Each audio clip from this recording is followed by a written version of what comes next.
গাড়ি বের করিনি, আজকে আমরা ই রিক্সায় যাচ্ছি। নয়ডার ওয়েদার এখনও যথেষ্ট প্লেজেন্ট। এখন সন্ধে 7:30 মতো বাজে। এখন লিটারেলি প্লেজেন্ট ওয়েদার। ঘামের তো এমনিতেও কোনো গল্প থাকে না এখানে। টেম্পারেচারও যথেষ্ট সুদিং। তো কোথাও যাওয়ার আগেই সন্ধ্যেবেলা তো চা তেষ্টা পায়। বাড়িতে আর চা করা হয়নি, এখন চলে এসেছি আমাদের এই ফেভারিট, আগের ব্লগটা দেখিয়েছিলাম, এখানে চলে এসেছি চা খাওয়ার জন্য। কলকাতায় না এই সময়তে লিটারেলি চা খাওয়ার কথা ভাবতে পারি না, কারণ এত গরম। আর এখন তো ফোন করে শুনছি বাবা মার কাছে আজকে বোধহয় কলকাতা 44 ক্রস করেছে দুপুরবেলা। এখানে লিটারেলি সুদিং প্লেজেন্ট ওয়েদার। কালকে কলকাতা ফিরে যাবো ভাবতে গেলেই এখন ভয় লাগছে। চায়ের সাথে এখানে ভেজ স্টিম মোমো অর্ডার দিলাম। গেছি অ্যাডভেন্টে দ্য বিয়ার ক্যাফেতে। অনেকদিন ধরে ইচ্ছা ছিল একটা এরকম কোনো জায়গায় যাব, যেটা এখন অব্দি হয়ে ওঠেনি। তো আজকে চলে এলাম দুজন মিলে বিয়ার ক্যাফে।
দেওয়া হলো sir, thank you.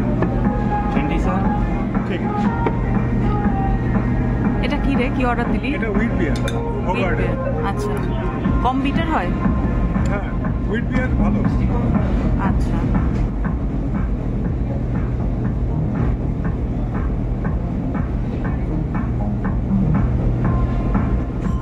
Sir, thank you.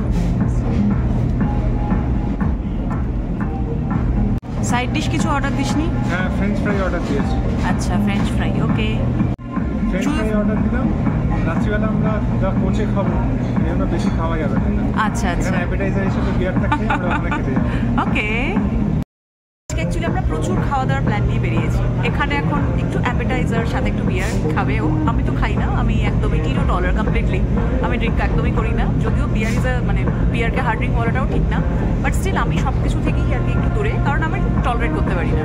তো এবার আমরা যাবো নেক্সট একটা বাইরে একটা সুন্দর জায়গাতে ডিনার করতে, তোমাদের দেখাবো কোথায় যাচ্ছি। তাই এখানে অল্প স্বল্প খাওয়া দাওয়ার উপরই রাখছি। বাইরের এখানে ভিউটা না ভীষণ সুন্দর। এখানে যারা ওয়েটার্স ছিলেন ওরা আমাকে বললেন যে ম্যাম আপনি বাইরে চলে যান, বাইরে ভিউটা দারুণ লাগবে। তোমরা পিছন থেকে হয়তো বুঝতেও পারছো ভিউটা খুব সুন্দর। আমি একবার সামনে থেকে দেখাচ্ছি ভিউটা। This is the view, just awesome, খুব সুন্দর। আর যেটা বললাম তোমাদের, নয়ডাতে এখন ওয়েদার কিন্তু ভীষণ ভালো। মানে কলকাতার মতন প্যাচপ্যাচে গরম তো একদমই নেই, টেম্পারেচার সুদিং, একটুও মানে হিউমিডিটির তো কোনো প্রশ্নই নেই। আর এইটা দেখো উপর দিয়ে হচ্ছে এটা মেট্রো রেলের লাইনটা। এই মুহূর্তে মেট্রো রেল কোনো, আচ্ছা একটা মেট্রো রেল বোধহয় আসছে, যদি তোমাকে দেখাতে পারি তোমাদেরকে। ভিউটা খুব সুন্দর লাগে যখন মেট্রোটা এখান থেকে ক্রস করে যায়। দূরে দেখতে পাচ্ছ উঁচু উঁচু বিল্ডিং, যেগুলো হচ্ছে নয়ডার টিপিক্যাল আর কি।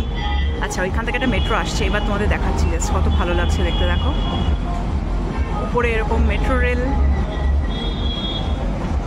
ওয়াও,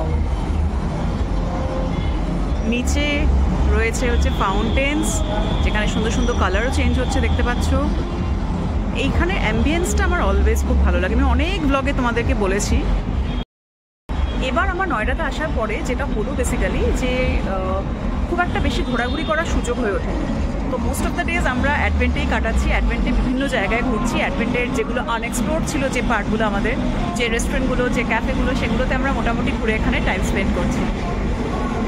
পিছন থেকে দেখো দেখো দেখো আরেকটা মেট্রো যাচ্ছে পিছন থেকে, দেখতে পাচ্ছ হয়তো। এসে গেছে আমাদের ফ্রেঞ্চ ফ্রাই। কিরে, খা ফ্রেঞ্চ ফ্রাইটা।